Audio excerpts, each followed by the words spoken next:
Welcome to week three. Last week, we explored Mark's story and saw how his lack of emotional intelligence and poor communication skills limited his career despite his exceptional technical abilities.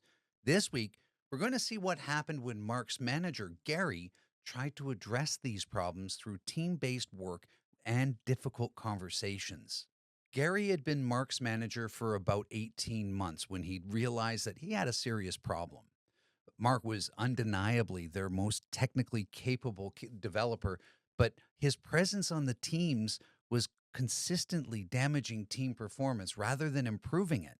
And Gary faced a dilemma that many managers encounter. How do you leverage someone's technical brilliance while mitigating the damage that their poor communication style causes to the team dynamics? Gary's approach was to focus on improving Mark's team communication skills and to have those difficult conversations that previous managers had always avoided.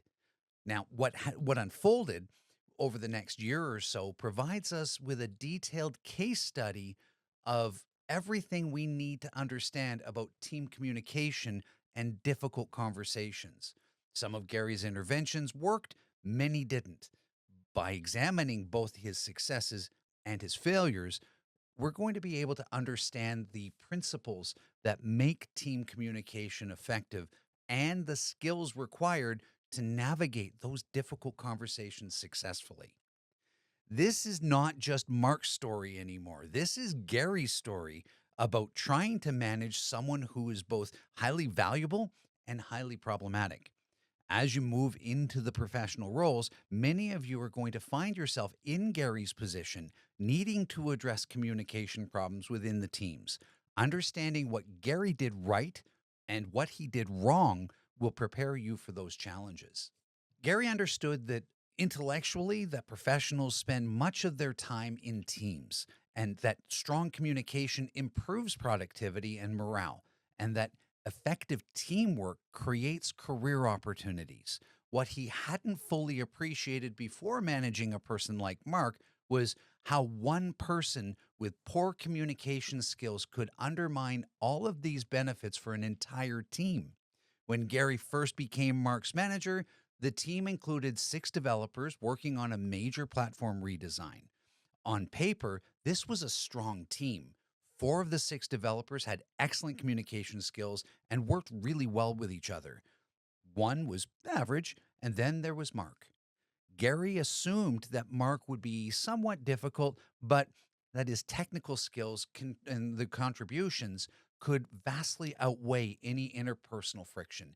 And boy, was he wrong. Within 2 months, the team's productivity had declined measurably. Sprint velocity dropped by nearly 30%. More concerning, morale plummeted. Two of the strongest developers requested transfers to other teams. In exit interviews, both cited Mark as the primary reason they wanted to leave. They didn't say that he was technically incompetent. They said working with him was exhausting and that the emotional cost of daily interaction was not worth the job. This was Gary's wake up call about why team communication matters. It's not an abstract principle about working well together. It's a concrete determinant of whether teams can actually function productively. One person with poor communication skills does not just affect their own work, it affects the entire team's. They create drag on everyone else's work. They consume emotional energy that should be directed toward productive problem solving. They drive away talented people who have options to work elsewhere. And Gary had three choices. He could remove Mark from the team based work entirely, but that would limit Mark's growth and the organization's ability to deploy his expertise on complex projects. He could remove Mark from the organization, but that seems premature given his technical value. Or he could invest serious effort into improving Mark's team communication skills while simultaneously coaching the rest of the team on how to work with Mark more effectively. So Gary chose the third option, which brings us to this week's content.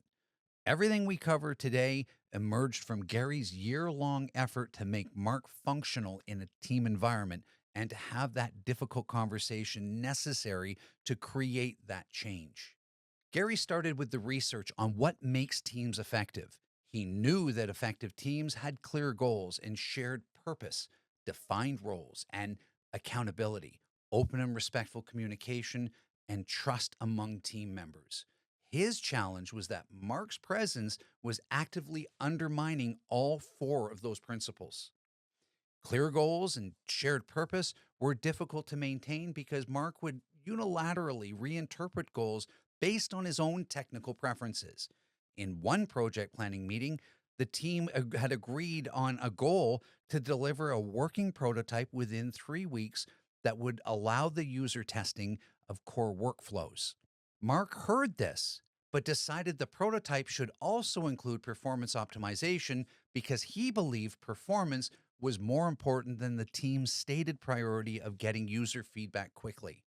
He spent 2 of the 3 weeks optimizing performance instead of building the prototype that the team had agreed were essential. When the deadline arrived, the team didn't have the testable prototype. Gary had a difficult conversation with Mark about this. He explained that having clear goals meant the entire team working toward the same objectives, not each person pursuing what they individually thought was most important. His response was that he was working toward a shared purpose of building a high quality product, and performance was a quality attribute. Gary realized that he needed to be much more explicit about what shared purpose actually meant in practice. Defined roles and accountability were equally problematic. Mark didn't respect the boundaries of his role. If he disagreed with a design decision, he would implement his preferred decision on what he felt was the appropriate design, regardless of whether the design decisions were his responsibility. If he thought the project manager's timeline was wrong, he would simply ignore the timeline. When held accountable for missing commitments, he would argue that his priorities were more important than the commitments he had made. Open and respectful communication was obviously absent when Mark was involved. Trust among team members eroded because people couldn't rely on Mark to do what he said he would do or to respect the collaborative agreements the team made. Gary recognized that improving Mark's team communication would require addressing all four of these principles systematically, not just telling Mark to be nicer in the meetings. Gary conducted a team retrospective to understand specifically how Mark's behavior was creating barriers to effectiveness. What emerged was a clear pattern across all four common barriers: poor or unclear communication, a lack of role clarity, low accountability, and an ineffective use of time. Mark's communication was poor in ways that went beyond just being harsh or dismissive. It was clear because Mark had assumed everyone had the same context and technical knowledge that he had. He would reference architectural decisions without explaining them, use jargon without defining it, and skip explanatory steps in his reasoning because he felt they were obvious to him. When team members asked for clarification, Mark became frustrated and that he had to explain basic concepts, which made people stop asking questions. This created a cycle where Mark's communication remained unclear because he never received feedback about what people didn't understand. Role clarity was absent because Mark believed that his technical judgment should override formal role boundaries. When lead designers specified an interaction pattern, Mark would implement something different if he thought that his approach was technically superior. When the product owner prioritized features, Mark would work on different features if he thought that they were more important. Mark saw this as taking initiative and ensuring quality. The team experienced it as Mark refusing to respect their expertise and their roles. Low accountability was an inevitable result. When Mark missed the commitments because he had worked on different priorities than the team had agreed, he didn't see himself as accountable for the missed commitments. He saw himself as having made better decisions about the priorities. When project deadlines slipped because Mark hadn't completed his assigned work, he blamed the deadlines for being unrealistic rather than acknowledging that he hadn't delivered what he committed to deliver. Meeting time was consistently wasted when Mark was present. He would dominate the discussions, interrupt others, dismiss the suggestions without even considering them, and extend meetings by arguing about the decisions that had already been made. A stand up meeting that should have taken 15 minutes typically would run for 45 minutes because Mark would use it as an opportunity to debate architectural approaches rather than simply reporting status. Gary shared these findings with Mark in a one on one meeting. He was specific as possible, giving concrete examples of each barrier and explaining how Mark's behavior was contributing to the team dysfunction. Mark's response was defensive. He argued that he was being targeted unfairly and that the team didn't appreciate his technical contributions, and that if people were bothered by his communication style, that was their problem, not his. This conversation was Gary's first real understanding of how difficult it was going to be to create change. Gary tried a different approach. He explained Tuckman's stage of team development to Mark, hoping this framework would help Mark understand that conflict and friction were normal in early stages of team formation, but that successful teams move through these stages of basically achieving that high performance. He walked Mark through the forming stage, which was he walked Mark through the forming stage where team members are getting to know each other and establishing initial working relationships. Gary explained that in this stage, people are typically polite and somewhat cautious, trying to understand how the team will work together. Mark's team had definitely experienced forming through what Mark had made it more difficult by immediately challenging others rather than building the initial rapport.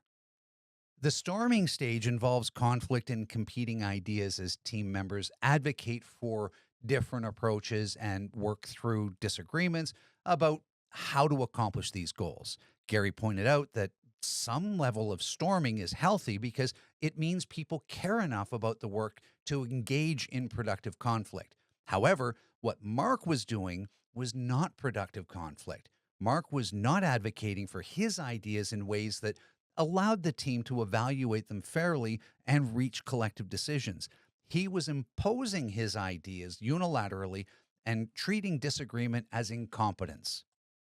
Gary explained that teams need to move through storming to reach norming, where shared plans and expectations emerge and team members develop effective collaboration patterns and processes.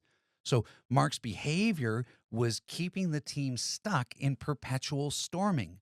They could never establish shared norms because Mark would violate any norm that didn't align with his preferences.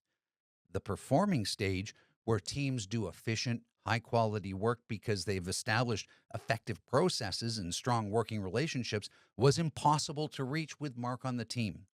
Gary was honest with Mark about this. He said that his technical abilities should have made the team a higher performer, but instead, his communication failures were preventing the team from ever reaching the performing stages. Mark had heard this as criticism and became a defensive again. He argued that the rest of the team was too focused on process and not focused enough on technical excellence. He said that if the team spent less time talking about feelings and more time writing good code, they'd be more productive. Gary realized that Mark fundamentally didn't understand that high performing teams are not just collections of talented individuals. They're groups that have learned to work together effectively through all four stages of development. This conversation didn't create immediate change, but it did plant seeds. Gary kept referring back to these stages in future conversations, helping Mark realize that when his behavior was preventing the team from progressing further. Now, over time, this framework gave Gary and Mark a shared language for discussing team dynamics. The concept of psychological safety became central to Gary's work with Mark. He explained to Mark that the team culture is built on a shared value, norms, goals, and that psychological safety means team members feel safe speaking up. Equal participation in discussions and empathy and respect are not just nice to have attributes, they're prerequisites for team effectiveness. Gary shared research with Mark showing that psychological safety is the strongest predictor of team performance. Teams where people felt safe taking interpersonal risks, like asking questions, admitting mistakes, or challenging the status quo, consistently outperformed teams where higher average individuals and their talents, but with lower psychological safety. This was counterintuitive to Mark because he believed that talent and technical skill were the primary determinants of performance. Gary explained specifically how Mark was destroying psychological safety of his team. When junior developers asked questions, Mark's responses made them feel stupid for not already knowing the answer. This meant junior developers stopped asking questions and struggled silently rather than seeking help. When the team members proposed ideas that differed from Mark's approach, his dismissive responses made them feel their perspectives weren't valued. This meant that the team stopped contributing diverse ideas and simply waited to hear what Mark thought should be done. When someone made a mistake, Mark's response created fear rather than learning. He would say things like, "How could you not have caught this?" Or, "This is exactly the kind of error that comes from not thinking through the problem properly." This meant people hid mistakes rather than surfacing them early when they could have been corrected with minimal cost.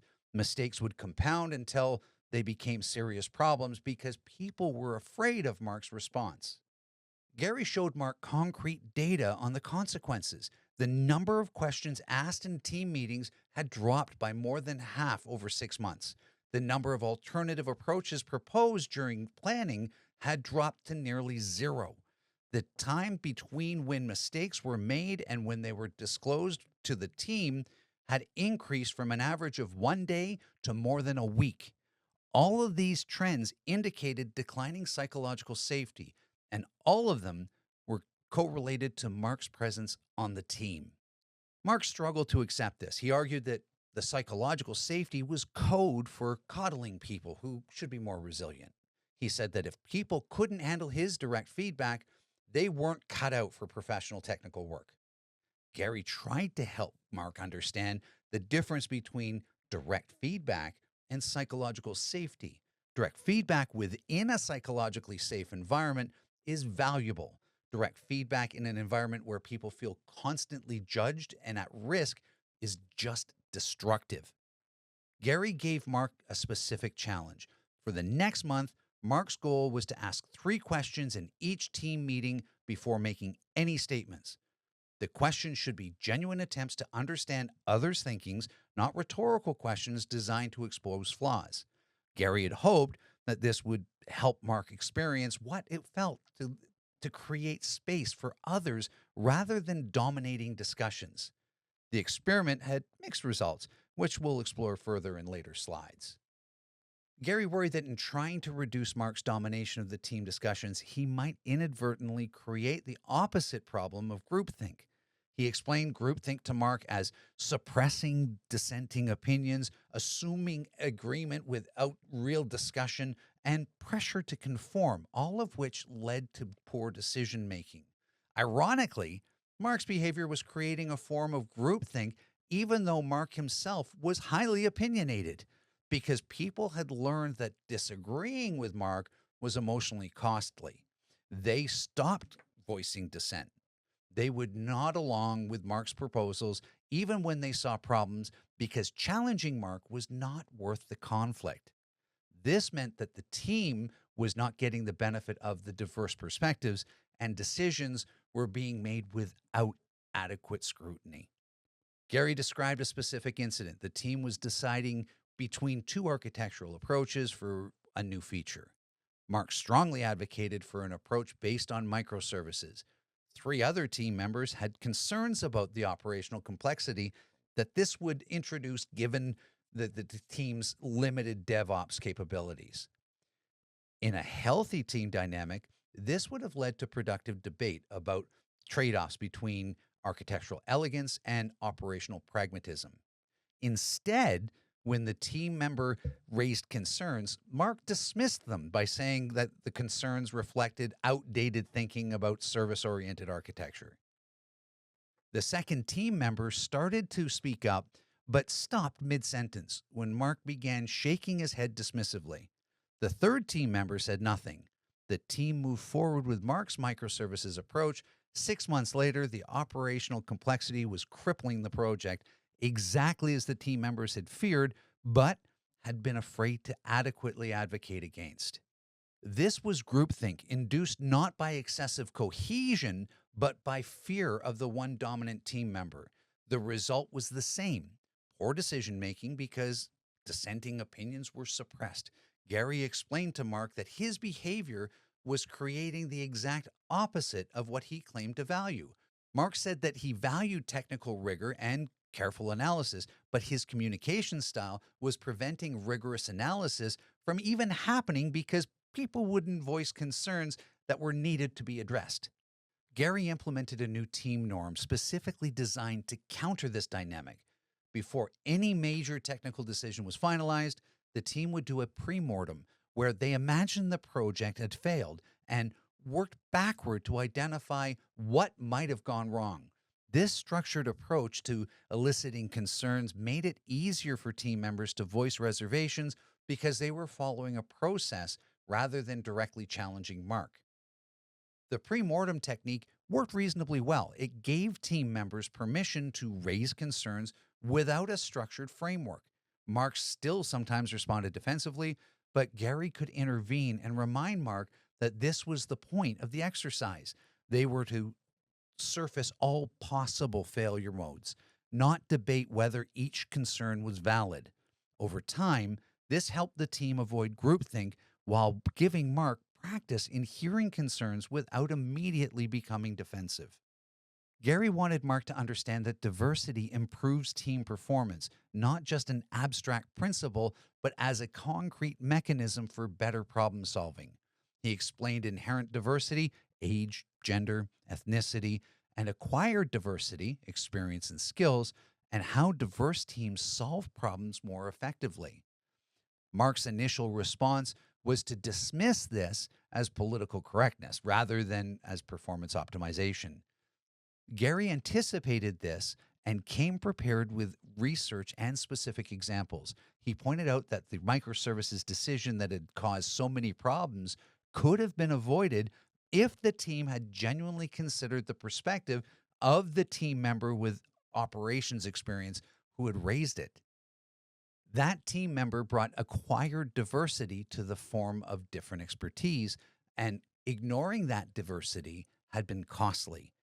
Gary shared a Harvard Business Review study showing that teams with both inherent and acquired diversity are 45% more likely to report market share growth and 70% more likely to report capturing a new market. He explained the mechanism. Diverse teams consider a wider range of perspectives during decision making, which leads to a more thorough analysis of options and better identification of risks and opportunities. Mark was skeptical. He argued that the diversity might be valuable in business strategy, but in technical work, correctness was the objective and diversity of perspective was less relevant. Gary challenged this directly. He asked Mark to recall situations where his technical judgment had been wrong. Mark was reluctant to acknowledge any, but Gary pressed. He reminded Mark of 3 projects in the past 2 years where his initial technical approach had needed significant revision after the implementation revealed problems that Mark hadn't anticipated. Gary pointed out that in each case, someone else on the team had flagged concerns before planning, but these concerns had been dismissed or minimized. If Mark had genuinely engaged with diverse perspectives instead of assuming the technical judgment was always superior, those problems could have been avoided or addressed at least much earlier. Diversity was not about politics, it was about better decisions through incorporating multiple viewpoints. Gary also confronted Mark about inherent diversity. The team was predominantly male, and Mark's communication style was particularly alienating to the 2 women on the team. Both had previously worked in environments where their contributions were valued, and both had strong technical capabilities. On Mark's team, they had become quiet and disengaged. One eventually left the company, explicitly citing team culture in her exit interview. Gary explained to Mark that losing talented people because of an unwelcoming environment was not just morally wrong, but operationally very stupid. The company had invested in recruiting, hiring, and training these team members. When they left because of team culture problems, that investment was lost and the team's collective capabilities were decreased. Mark needed to understand that his behavior was not just creating interpersonal friction, but actively driving away talented, diverse team members whose perspectives made the team stronger. Gary also introduced to Mark the concepts of divergent and convergent thinking in team problem solving. Divergence means generating many ideas without immediate judgment. Convergence means evaluating and selecting solutions from the general options. Psychological safety supports creativity by allowing the divergence phase to happen without people feeling judged for proposing unconventional ideas. Mark's presence on the team was killing divergent thinking. When the team had brainstorming sessions, Mark would evaluate and critique ideas as soon as they were proposed. Someone would suggest an approach that Mark would immediately respond with why it wouldn't work. This shut down divergence phases before it could generate a rich set of options to actually evaluate. Gary showed Mark a specific example. The team was brainstorming approaches to a caching problem. In the first 15 minutes of the session, team members had proposed 8 different potential solutions. Mark had criticized 7 of them immediately, explaining that the technical flaws in each approach. By the 20-minute mark, people had stopped proposing ideas. The brainstorming session ended with only Mark's preferred approach on the table, which meant the team never explored alternatives that might have been superior. Gary explained that the proper structure for creative problem solving during divergence, all the ideas are captured without evaluation. The goal is quantity and variety, not quality and refinement. Wild ideas are welcome because they spark more practical ideas. Evaluation explicitly suspended this phase. Only after divergence has generated substantial options does the team move to convergence, where the ideas are evaluated systematically against clear criteria. Mark struggled with this structure. His impulse was to evaluate immediately. Gary had to intervene repeatedly during brainstorming sessions to stop Mark from critiquing ideas during the divergence phase. Gary would say, hold that thought. We'll evaluate all of the ideas together once we've had a chance to see them all on the table. This felt unnatural and inefficient to Mark, who believed that immediately eliminating bad ideas would ultimately save time. Gary explained that immediate elimination of ideas doesn't actually save the time, it suppresses creativity, which means the team never considered approaches that might be superior in the first place or in that first plausible approach that it was identified. It also damages team dynamics because people feel judged for contributing ideas. The net result is lower quality decisions made in an environment of reduced psychological safety. Over several months, Mark slowly began to understand this process. He learned to sit quietly during the divergent stage and writing down his evaluations for later discussion rather than voicing them immediately. This was difficult for him and required constant conscious effort, but the results were visible. The team generated more creative solutions, and the team members reported feeling more comfortable contributing to ideas. Mark still dominated the convergence phase with his technical analysis, but at least the team was generating diverse options to analyze. Gary recognized that many of Mark's worst behaviors emerged in meetings, so improving the meeting effectiveness became a key focus. He emphasized that purposeful and effective meetings have clear purpose and outcomes, agenda and preparation, defined roles, facilitator, note taker, etc., and respect for time. The team's meetings before Gary's intervention were disasters. They would start late because Mark would be in the middle of something and would make everyone else wait. They had no clear agenda, so discussions were just meandering. No one took notes, so decisions and action items were lost. Meetings would run long because Mark would use them as forums to debate architectural philosophy rather than make concrete progress. Gary instituted strict meeting protocols. Every meeting must have a stated purpose and desired outcomes written at the top of the agenda. If someone called a meeting without clear purpose, Gary would cancel it. Agendas must be distributed at least one day in advance with sufficient context that attendees could prepare. Mark hated these protocols. He complained that they added bureaucracy to what should be simple interactions. Gary pushed back. He explained that the protocols existed precisely because current meetings were not simple interactions. They were inefficient time sinks that frustrated everyone and produced minimal value. The protocols were not about bureaucracy. They were about respecting everyone's time by ensuring the meetings accomplished their purpose. Gary made Mark the facilitator for several team meetings. This was strategic. As facilitator, his job was to enable others to contribute rather than to dominate discussion himself. He had to invite quieter team members to share their perspectives. He had to redirect the conversation when it veered off topic. He had to track time and ensure agenda items were completed. This role put Mark's attention on process and the team dynamics rather than on advocating for his own technical positions. The experience was eye-opening for Mark. As facilitator, he had to actively work to bring out perspectives from team members who normally stayed quiet. He discovered that these team members had valuable insights that were not being heard because Mark and other assertive team members dominated the discussions.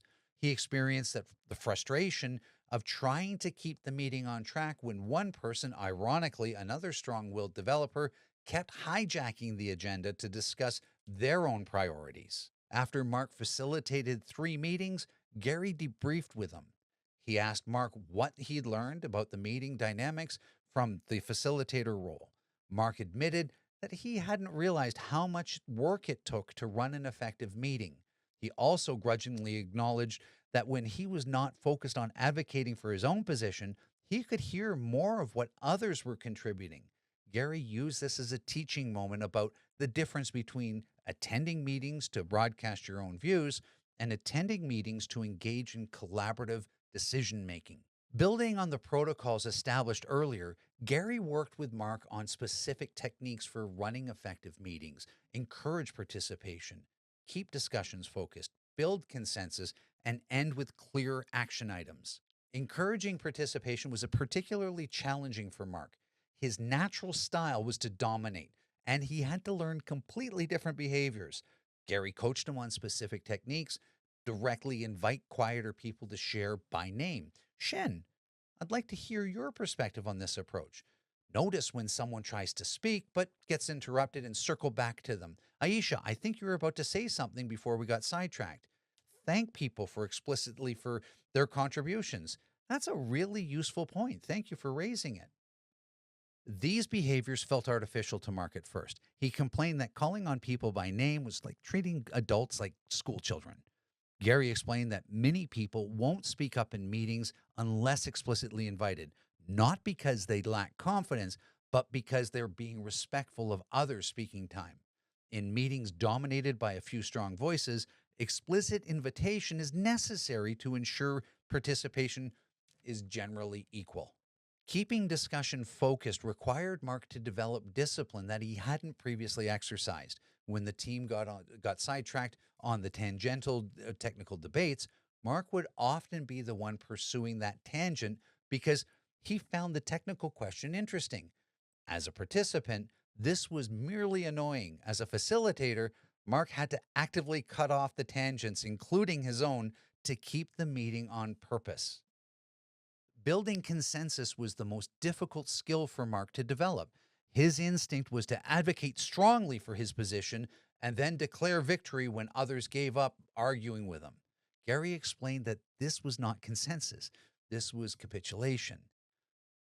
Real consensus means ensuring everyone understands the decision, has had adequate opportunity to voice concerns, and can support the decision even if it wasn't their first choice. Gary taught Mark a specific protocol for building consensus. When it seemed the team was approaching a decision, the facilitator should explicitly state what they understand the consensus to be and ask if anyone has concerns that haven't been addressed. This creates a final opportunity for concerns to surface before the decision is finalized. If concerns emerge, the team addresses them. If no concerns emerge and everyone explicitly confirms they can support the decision, then consensus exists. Ending with clear action items was easier to learn, but it required discipline to execute consistently. Gary insisted that every meeting end with a review of the decisions made and action items assigned. Each action item must have a single owner and a clear deadline.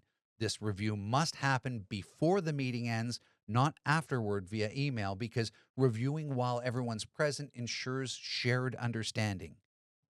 After several months of practicing these techniques, Mark had become a reasonably competent meeting facilitator. He's never enthusiastic about the role, but he understood its importance and could execute the key behaviors. More importantly, experiencing the facilitator role had made him a better meeting participant.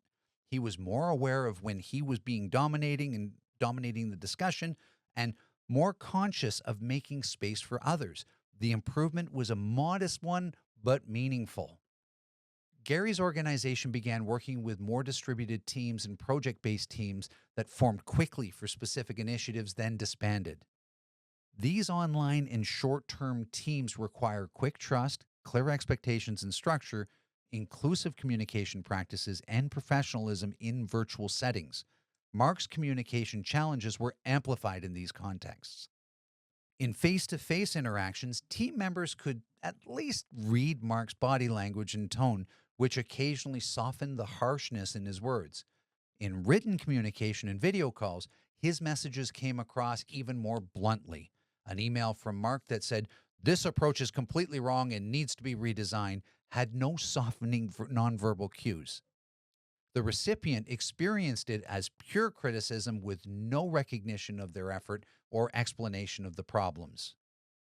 Gary worked with Mark specifically on adapting his communication for virtual environments. He explained that written communications lack the nonverbal context that provides nuance in the face to face interactions.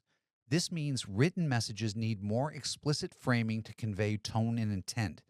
Instead of "this approach is completely wrong," Mark needed to write something like, "I have some concerns about this approach and would like to discuss. I'm seeing potential problems with X, Y, and Z. Could we schedule a call to talk through these issues?" The shift from stating judgments to expressing concerns and requesting discussion was difficult for Mark. It felt indirect and inefficient. Gary explained that directness without relationship is perceived as aggression. And in virtual settings where relationship development is harder, extra care with directness is essential. The few seconds Mark spent framing his concerns respectfully would save hours of damaged relationship and defensive conflict. Short term projects were particularly challenging because they required quick trust formation. In a stable long term team, relationships could gradually develop despite Mark's behavior. In a short term team that only existed for 6 weeks, there was no time for gradual relationship building. If Mark alienated team members in the first week, the entire project would suffer. Gary started being more selective about which short term projects included Mark. For projects where relationship factors were critical, such as work with external partners or high time sensitive initiatives, Gary kept Mark in a more independent role.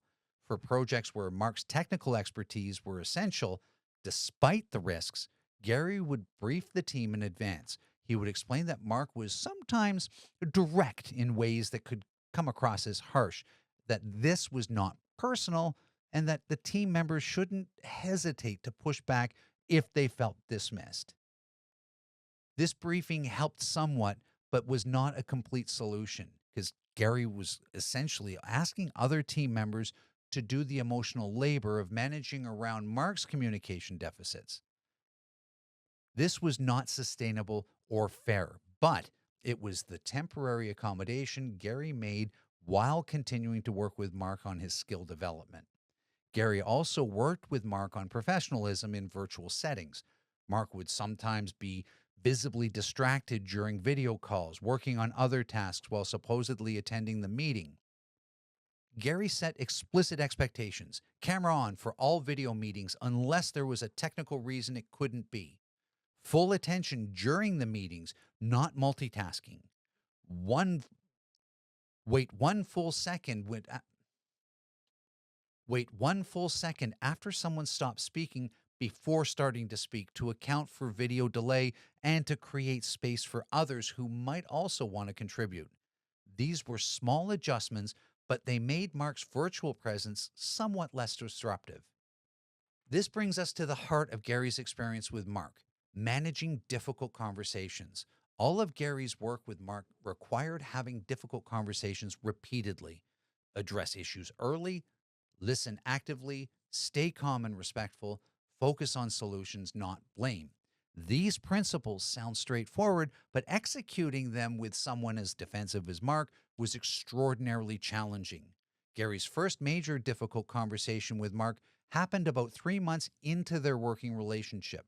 Two senior developers had requested transfers off Mark's team, and Gary couldn't afford to lose more talent. He needed to tell Mark directly that his behavior was driving people away and that significant change was required.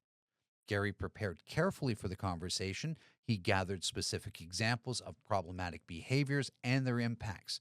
He anticipated Mark's likely defensive responses and prepared strategies for redirecting to productive discussion. He scheduled a full hour of the conversation in a private conference room where they would not be interrupted. He started the conversation by acknowledging Mark's technical strengths and contributions before transitioning to the problems that needed to be addressed. Despite this preparation, the conversation was difficult. Mark was immediately defensive when Gary raised the first example. Mark argued that the developer who had complained was overly sensitive and that the real problem was the developer's inability to handle honest technical feedback. Gary stayed calm and brought the conversation back to the observable behaviors and their impacts. He described what Mark had said, how the other person had reacted, and the consequence of the team effectiveness. Gary used active listening throughout the conversation. When Mark protested that he was being unfairly characterized, Gary paraphrased back what he thought he heard Mark saying. What I'm hearing is that you feel your technical feedback is valuable and that others are misinterpreting your intent as hostile when you're just trying to be helpful. Is that accurate? This both ensured Gary understood Mark's perspectives and helped Mark feel heard. Gary was careful to focus on solutions rather than blame. He was not interested in making Mark feel guilty about his past behavior. He wanted to establish clear expectations for future behavior and support Mark in developing the skills to meet these expectations. He asked Mark what support would be helpful. Would coaching be useful? Training in communication skills, regular check-ins to discuss how team interactions were going. The conversation ended with a clear action plan. Mark would attend a 2-day workshop on emotional intelligence and professional communication. Gary and Mark would meet weekly for 30 minutes to discuss specific interactions from the past week, for example, and identify more effective approaches that Mark could have used. Gary would give Mark some real-time feedback when he observed problematic behavior, and Mark committed to considering that feedback seriously rather than dismissing it defensively. This first difficult conversation didn't solve any problems, but it established a pattern. Gary would address the issues early rather than letting them accumulate. He would be specific about the behaviors and the impacts. He would listen to Mark's perspective genuinely. He would stay calm even when Mark became defensive, and he would focus on solutions and future improvement rather than dwelling on past failures. Over the year, Gary had dozens of difficult conversations with Mark. Some were brief redirections during team meetings, others were longer one on one sessions processing specific incidents. The cumulative effect was gradual improvement in Mark's behavior and gradual development of Mark's self awareness about his communication patterns. After a year of intensive work with Mark, Gary reflected on what he had learned. Team communication drives performance, but that communication must actively be cultivated and protected. One person with poor communication skills can dramatically reduce team effectiveness, even if that person is technically exceptional. Meetings should be purposeful and efficient, with clear structures and facilitation that ensures a balanced participation. Creativity and diversity strengthen teams, but only if the team culture enables diverse perspectives to be genuinely heard and considered. Difficult conversations are essential leadership skills, and avoiding them allows problems to compound. Gary's work with Mark had mixed results. Mark improved measurably in some areas. He learned to facilitate meetings reasonably well. He developed some basic awareness of how his communication affected others. He became marginally better at hearing concerns without immediately becoming defensive. He stopped unilaterally changing project priorities without team agreement. But Mark never fundamentally changed. Even after a year of coaching and feedback and structured skill development, Mark's default mode remained dismissive and domineering. In moments of stress or time pressure, all of his old patterns would reemerge. Team members still found him difficult to work with. His presence on teams still created drag on team performance. Gary eventually concluded that Mark's continued employment was not sustainable. The amount of managerial energy required to mitigate Mark's negative behavior and impact exceeded the value of his technical contributions. Other team members had grown resentful that Mark seemed to operate under different rules than everyone else. The two developers who had requested transfers were not the last. Over 18 months, at least 5 strong performers left the organization, at least partially because of team culture related to Mark. 2 years after becoming Mark's manager, Gary made the decision to let Mark go. This was not a decision about technical competence. Mark remained one of the most technically capable people Gary had ever worked with. It was a decision about team effectiveness and organizational health. The difficult conversations, the coaching, the structured interventions had all produced modest improvement, but not enough to justify the ongoing cost. What Gary learned from the experience informed his management practice for years afterward. He learned to address communication problems much earlier, even with technically strong performers. He learned to set clear expectations during hiring about the communication and collaboration skills required for the role.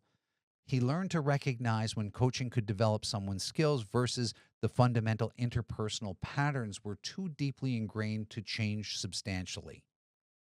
Most importantly, Gary learned that team communication is not a soft skill that can be deprioritized in favor of technical expertise. It's a core competency that determines whether technical expertise can be effectively deployed in organizational contexts. A brilliant individual contributor who can't work effectively with others is less valuable than a good individual contributor who strengthens the team performance through positive communication and collaboration. As you move forward in your career, some of you will be Mark, needing to develop communication and emotional intelligence skills that aren't coming naturally. Some of you will be Mark's teammates, needing to work effectively with difficult colleagues while protecting your own well-being and performance. Some of you will be Gary, needing to lead teams that include both strong and weak communicators and make difficult decisions about who can be developed versus who needs to be moved out. Understanding team communication in difficult conversations is essential regardless of which role you occupy. These skills can be learned. They require conscious effort and practice, but they can be developed. The question is whether you're willing to invest that effort and accept the discomfort of changing and ingrained patterns. The stakes are real. Your career progression, your team's effectiveness, and your organization's success all depend on these fundamentally human skills of communication and collaboration. My name is Mark from the video. I spent years thinking that being right was enough. I believed that if my technical analysis was correct, people should listen, regardless of how I delivered it. What I didn't understand until it was too late is that nobody cares how smart you are if they can't work with you. My experience became irrelevant because I made collaboration impossible. I wasn't fired for being wrong about technology, I was fired for being right in ways that destroyed every team I joined. If you take one thing from my story, take this. Your technical skills determine what you can do alone, but your communication skills determine what you can accomplish with others. And nothing meaningful gets built alone.